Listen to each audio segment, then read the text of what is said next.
The independent woman who used to Venmo me her exact half of every coffee date suddenly decided I should fund her entire lifestyle or be labeled as toxic. Hey, I'm Nick. I'm not some traditionalist asshole who expects women to be housewives. Okay? That's important to get straight from the jump. When I met Dawn at that networking thing 2 years ago, what drew me to her was exactly the opposite. She had her own apartment in Midtown, decent job doing admin work for some law firm, and she'd split every dinner check right down the middle without me even asking. You know how rare that is? Most women I'd dated before would do that fake wallet reach, but Dawn would actually Venmo me her half before we even left the restaurant. She seemed reasonable about gender stuff, had some liberal arts degree, would occasionally share articles about workplace equality, but nothing crazy. I respected that she had opinions and wasn't afraid to voice them. My showroom has 3 female sales reps who outsell half the guys, so I see firsthand how capable women are when given a chance. Dawn would mention things she'd read or heard from friends, and most of it made sense, basic fairness stuff that any decent person would agree with. The engagement felt natural after 18 months. We were solid, you know? She'd stay over at my place most weekends, but always went back to her apartment during the week. Maintained her independence. We'd alternate who paid for trips and dinners, and when her car needed repairs, she handled it herself. She even insisted on buying her own groceries when she stayed over, saying she didn't want to be that girlfriend who freeloads. I mean, come on, how could I not fall for someone like that? When I proposed last spring, she cried happy tears and immediately started talking about how we'd be true partners in everything. The ring wasn't cheap, 3-month salary like they say, but she was worth it. Within a month, she brought up moving in together, which made sense financially and relationship-wise. That's when she suggested the 70/30th split for expenses. Her reasoning seemed fair at first. I make about $180K from the showroom. She makes maybe $45K at the law firm. She said it would be proportional to our incomes, which I couldn't argue with.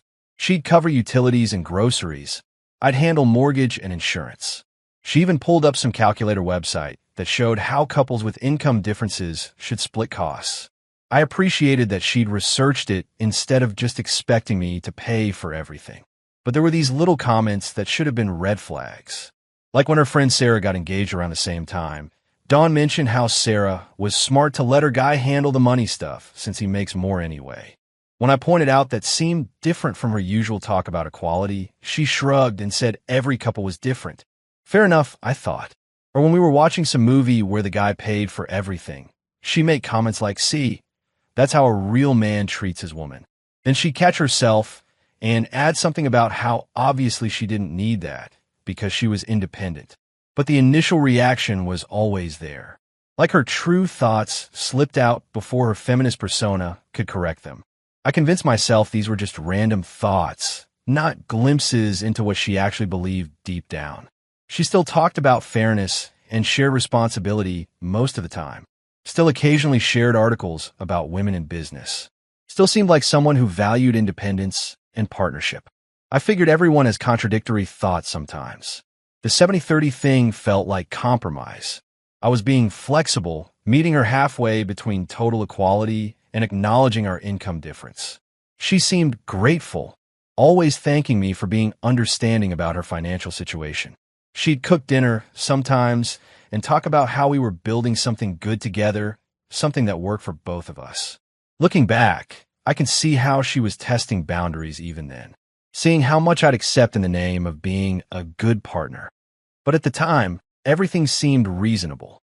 We were engaged, planning a future, and working out the logistics like mature adults. I thought we were on the same page about sharing responsibility based on ability. I thought her feminist values meant she'd never try to manipulate me into being some kind of provider while she coasted. Shows how much I knew. Hey there, Dawn here. Moving into Nick's house felt like validation, you know? Like finally, I mattered enough to someone that they wanted me in their actual space, not just visiting on weekends. His place is gorgeous too. 4 bedrooms, updated kitchen, that huge master bathroom with a soaking tub. Way nicer than my cramped midtown apartment that smelled like the Indian restaurant downstairs. When I packed up my stuff, I felt this relief that I wouldn't have to pretend to love that shoebox anymore. The 70/30th split made perfect sense to me, even if my book club friends thought I was crazy for paying anything at all. "You're moving into his house," Jessica kept saying. "He should be grateful you're gracing him with your presence." But I wanted to contribute something, maintain some independence. Although honestly, after the first month of paying $800 for utilities and groceries, I started questioning why I was working so hard to prove my feminist credentials when Nick clearly made enough to cover everything comfortably. It's not like I was being calculating or anything. It just became obvious that our arrangement was kind of silly when you really thought about it. Here's the successful businessman who owns his own company, drives a BMW, takes ski trips whenever he wants, and I'm scraping together grocery money while trying to launch my music career on the side. The cognitive dissonance was exhausting. I'd be at Target comparing pasta sauce prices while he'd casually mention dropping $2,000 on new golf clubs. My perspective started shifting when I saw how comfortable Nick's lifestyle was compared to mine. Like, sure, he paid the mortgage, but he was also building equity in a house while I was just existing in his space. He could afford to be generous with money because he had so much of it. Meanwhile, I was still thinking like someone who had to budget for everything, which felt increasingly ridiculous when I was living with someone who bought $200 bottles of wine without blinking. Plus, my music wasn't just some cute hobby. I was writing songs, booking studio time, trying to build something real. That required mental space and creative energy, which meant I couldn't just throw myself into climbing some corporate ladder like Nick did. He had his established business running on autopilot. Literally, his sales manager handled most of the daily operations.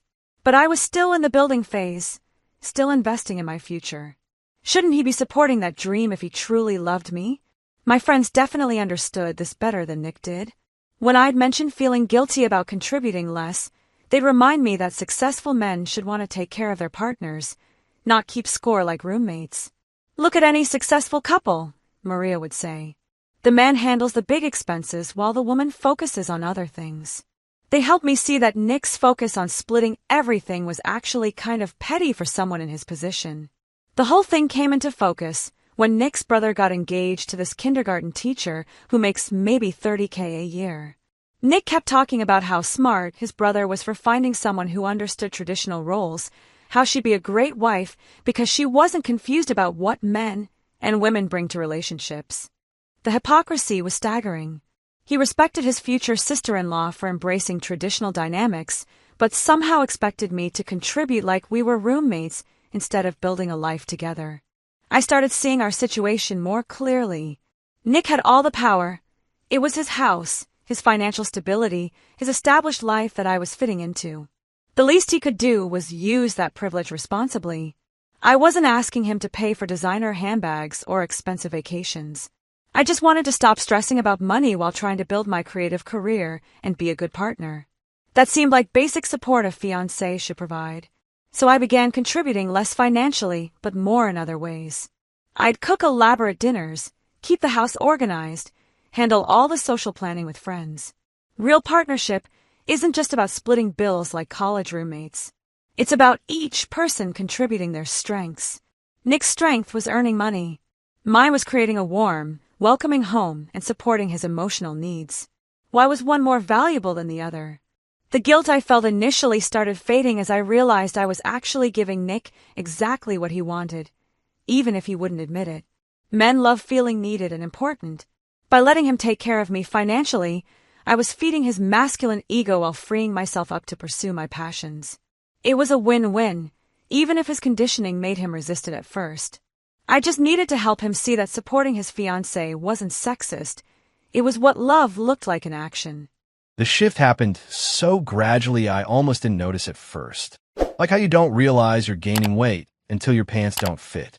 Dawn's $800 monthly contribution became $600, then $400, always with some reasonable explanation. Studio time for her music, car repairs, her friend's wedding gift. Then utilities got accidentally included in my auto pay, and suddenly she was just covering groceries. Then groceries became groceries and household stuff, but somehow I was still buying toilet paper and laundry detergent. By October, I was paying for damn near everything except her personal expenses, and even those were creeping into my territory. She'd suggest expensive restaurants, knowing I'd end up covering it. She'd mention wanting to try that new yoga studio, then look at me expectantly until I offered to pay the membership fee. The woman who used to Venmo me for her half of a $30 dinner was now dropping hints about $150 massages she desperately needed for her stress. What really got to me was how she'd frame it. Never direct requests, always some justification about investing in our future together or needing to maintain her well-being for the relationship. She'd mention wanting a $40 facial or needing new workout clothes. Then somehow I'd end up paying for it because it was for us in some roundabout way. The breaking point should have been when she suggested I take over her student loan payments because our finances will be combined after marriage anyway. But honestly, it was the smaller stuff that drove me crazy. Coming home to find she'd ordered $30 worth of groceries from that expensive organic place because we should eat better than expecting me to pay when I got home. Booking us dinner reservations at places that cost $80 for two people without asking if I was cool with covering it. I started keeping track in November. Just a basic spreadsheet of who paid for what. Not to be petty, but because I felt like I was losing my mind. The numbers were insane. Over 3 months, I'd covered 94% of our shared expenses. Not 70%, not even 80%. 94%. Meanwhile, Dawn was posting Instagram stories about financial independence and sharing articles about women who refuse to be financially dependent on men. When I brought up the spreadsheet in December, she flipped it on me immediately. Said tracking expenses was controlling behavior and that I was weaponizing money to maintain power in the relationship. She accused me of not understanding intersectionality, claiming my resistance to supporting her was rooted in wanting to keep women economically dependent. The mental gymnastics were Olympic level. That's when she dropped the bomb that ended everything. We were arguing about splitting the cost of Christmas gifts for our families, and I suggested we go back to the 70/30 arrangement we'd originally agreed on. She looked at me like I'd asked her to clean my car with her tongue and said, "Nick, you're a man with privilege and resources. I'm building a creative career while managing a household. The fair thing is for you to cover expenses while I contribute in other ways." I asked what other ways she meant since I was doing my own laundry, cooking half the meals, and handling yard work on weekends. She said emotional labor wasn't quantifiable, but was just as valuable as money. When I pointed out that I provided emotional support too, she said it wasn't the same because women are naturally better at emotional intelligence. Then came the kicker. Honestly, Nick, asking your fiancée to pay bills when you make 4 times her salary is kind of toxic masculinity. Like, what kind of man makes the woman he loves stress about money? That's when I knew we were done. This wasn't about income differences or finding fair arrangements. This was about her wanting traditional gender roles to benefit her while still claiming feminist credentials when it suited her. She wanted me to be the provider while maintaining her image as an independent woman who didn't need anyone. I told her the engagement was off. Just like that. No dramatic speech, no negotiation. I said she'd gradually manipulated our arrangement from partnership to me being her personal ATM, and I wasn't signing up for a lifetime of that bullshit. She started crying, saying I was abandoning her, that she'd given up her apartment for me. I reminded her that she'd wanted to move in together and that I'd never asked her to give up anything. Got the ring back that night. Told her she had a week to find a new place. She kept trying to negotiate, promising to go back to splitting expenses, but the trust was gone. You can't unsee someone's true character once they've shown it to you. She thought she'd lock me down with the engagement ring and could slowly transition into being a kept woman while maintaining her feminist street cred. Wrong move, Dawn. Wrong fucking move. The 2 weeks after Nick kicked me out were honestly a blur of panic and couch surfing. I bounced between Jessica's apartment, my sister's place, and a few other friends who let me crash while I figured out my next move. Everyone was sympathetic at first. He threw you out with no notice? What a monster! But I could see the questions forming behind their eyes as I explained what happened. Because here's the thing. When you try to tell the story of why your engagement ended, you have to actually say the words out loud. And he expected me to pay bills, sounds completely ridiculous when your friends know you were living in his house, eating his food, and using his Netflix password. Even Jessica, who always supported my decision to let Nick handle expenses, seemed confused about why I was surprised he'd want me to contribute something. The apartment hunt was a nightmare. Going from Nick's beautiful house back to studio apartments with thin walls and shared laundry felt like moving backwards through my own life. My credit wasn't terrible, but without Nick's income backing me up, landlords wanted first month, last month's security deposit, and proof of income that was 3 times the rent. Do you know how depressing it is to realize you can barely afford a 1-bedroom in the same neighborhood where you were just living in a 4-bedroom house? I ended up in this terrible shared situation with 2 other women in their 20s who party constantly and leave dishes in the sink for weeks. My room barely fits my bed and dresser. The bathroom has black mold around the tub that the landlord refuses to fix.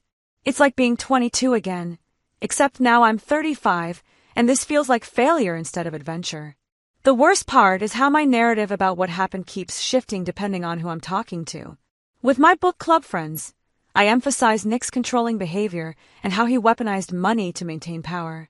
They nod along, but I can tell some of them are thinking about their own relationships, where their partners pay for most things without demanding spreadsheets and ultimatums. With my family, I focus on how we had different values about partnership and money. With strangers, I just say we realized we weren't compatible. But late at night, when I'm lying in the shitty room listening to my roommate's boyfriend staying over again, I know the truth. I got greedy. I saw Nick's income as a resource I could access instead of something he earned, and I pushed too hard, too fast. If I'd been more patient, more subtle about transitioning our financial arrangement, we'd probably be married by now, and I'd be living comfortably while pursuing my music. The thing is, I still believe I was right about the fundamental unfairness of our situation. Nick did have more privilege and resources. I was contributing to our household in ways that weren't being valued. But I also know I manipulated the situation by gradually reducing my contributions while framing it as feminist empowerment. I used progressive language to justify traditional expectations, wanting him to be the provider while I focused on my creative pursuits.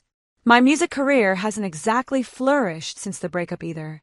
Turns out, financial stress doesn't actually block artistic flow. It just makes you write depressing songs about your ex-fiancée that nobody wants to hear.